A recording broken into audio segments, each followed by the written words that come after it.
Go. I'm here today. We're going to show you how to change the seal without any cost to you by going over to Home Depot and buying new ones. These gaskets are about $8 a piece for the just for a single gasket here, for a double on this one.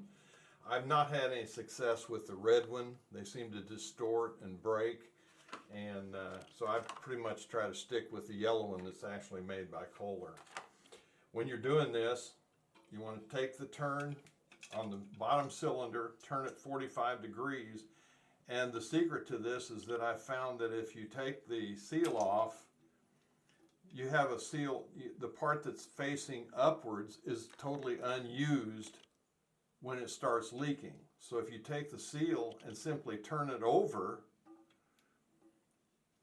and put it back on, you now have the other side facing down and the good side is down. So the indentation that the bottom makes down here on the seal is now facing up, and you have the good seal facing down. So all we did was flip the seal, and you're going to take this, and I find it easier to take a little bit of Vaseline, put it on the plastic end down here, and then guide it back into the hole down in the bottom.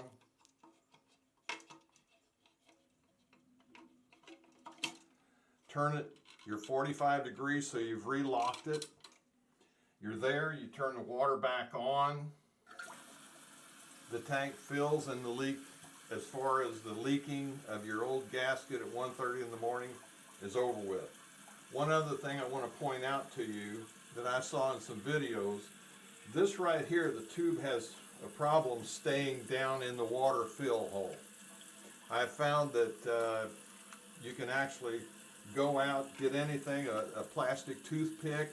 This piece right here happens to be part of one of those nozzles that comes on a WD-40 can, and you just take it down here and use it as a shim to hold the tube in. And it does an excellent job. I don't even remember how many years ago I did this. But the tank is filling now. You reverse the seal. You haven't had to buy a new one at Home Depot or anywhere else. And I anticipate that I'm going to get the life out of the reverse side of that seal, save myself $8, and it's going to last as long as the original seal did.